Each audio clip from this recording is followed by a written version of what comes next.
Is the Tomb King generic lord any good in patch 5.2? It's time to cover the generic kings, because your access to them is guaranteed. A major feature of this faction is that the lords, quite unlike vampire admirals, are immortal as in the game mechanic. Once defeated, they always enter wounded state rather than die permanently. No pip invested is ever wasted, though Canopic Jar cheese is no longer a feature. Recruited through expending army capacity and being too poor to have the tech tree specials instead, and yes, I'll cover them separately. The foot variant arrives at 4,840 health on Ultra. Armor is 80, with a silver quality shield blocking 55% of small arms fire. This means your lord can be a missile tar pit right up there with the skeletons, and a Cetra or a Khalida doesn't have a shield, so that's a difference. This is similar to Generals of the Empire now that their shields did get an upgrade to that level. 15% missile resistance is standard, minus 15% fire resistance is normal for the Tomb King's kings. Leadership is 80, speed 31, charge speed 41, melee attack begins at 50 with an attack interval at the standard 4. Splash target size is medium, so regular cavalry and smaller, and max targets actually damaged is 8. Remember, these are maximums, not minimums. It just means that under ideal conditions, they're putting away more damaged enemies than most other lords. Melee defense comes at 60, which is quite high out of the gate. Weapon strength of 450 is pretty strong, but this is split between base 290 and armor piercing 160, so a lot more of this damage is susceptible to being blocked by armor than not. This is a major limitation of the default kings. Charge bonus is a mere 20, and mass is 800. The unit is undead, can hide in forest, and causes fear. As in, the default ones do not count as siege attackers themselves. All have the Curse, doing direct damage to opponents nearby if the kings fall under 50% health once per battle. It's only going to help against standard infantry in practice, but free damage is free damage. Moreover, in a 35-meter bubble, My Will Be Done gives a +5 to melee attack and melee defense to allies, and actually that would work on allies that aren't undead from the looks of it. I haven't really tested that much. On a Skeletal steed, health goes up to 5,248, shield is reduced to 35% missile block chance, yes I caught it this time, speed to 76, charge speed to 110, which sounds good. Charge bonus rises to 40, and mass to 1000. All other stats remain exactly the same, including splash related. Just keep acutely aware that these are kings, not princes. They are not doing anti-large either way. And of course, being on a steed makes them large themselves, making it dangerous to fight anti-large lords like Queek or heroes like High Elf princes.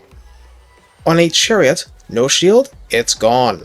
Health is 5,836, speed 74, charge speed 103, but melee attack goes down to 34, same attack interval.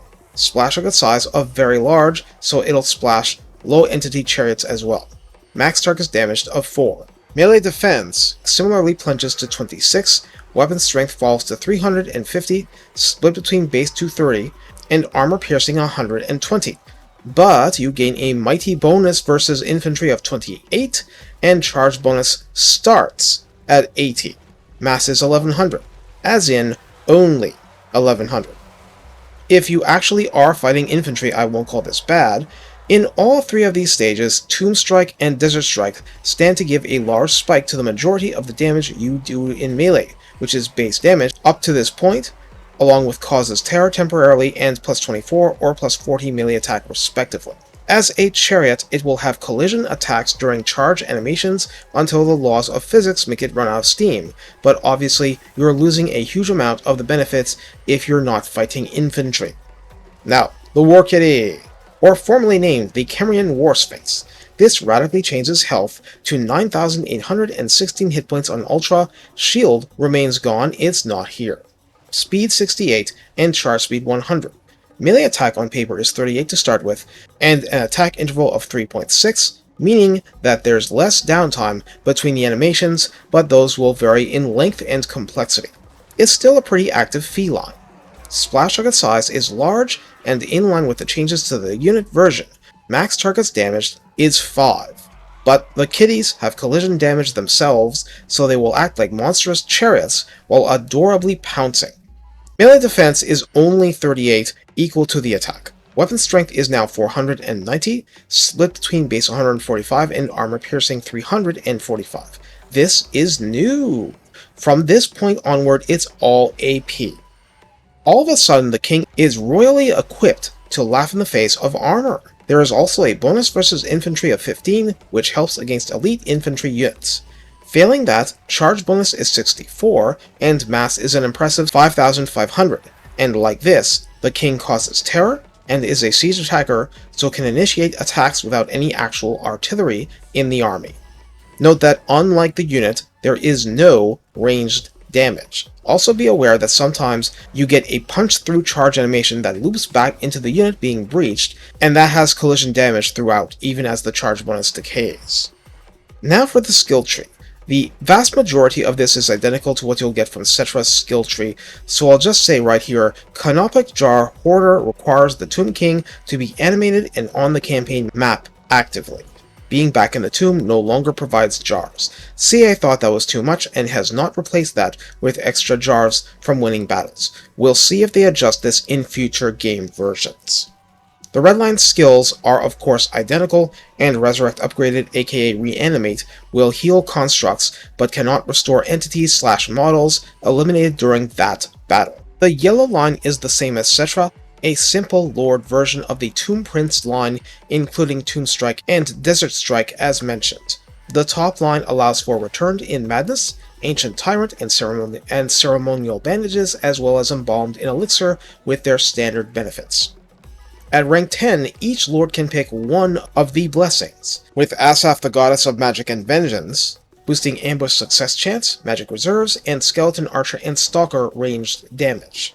Petra the Great Father, granting faction-wide, Tomb Prince recruit rank, and yes, these absolutely stack, plus leadership +4 and melee defense, +8 for Tomb Guard and Skeleton Chariots in that army.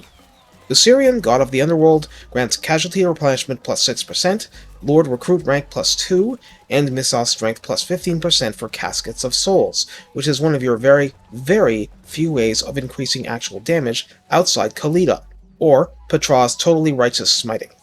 I am being glib, totally is not part of the incantation name. Geheb, the God of Earth, grants attrition -25% for that army, +2 recruit rank for Ushabti, both varieties, and melee attack +5 and defense +5 for both Ushabti varieties. So this is where you go for Ushabti Doom stacks, goon squads, and anything in between. That's basically it. The rest comes down to individual traits, and I will say, Treacherous now works. So that's a bonus of +5 to melee attack and defense to Tomb Scorpions in that army. It was notorious for being broken. Small steps, people. Small steps in the sand. Also, the reason I did the Mortuary Cult video was so I could refer back to it.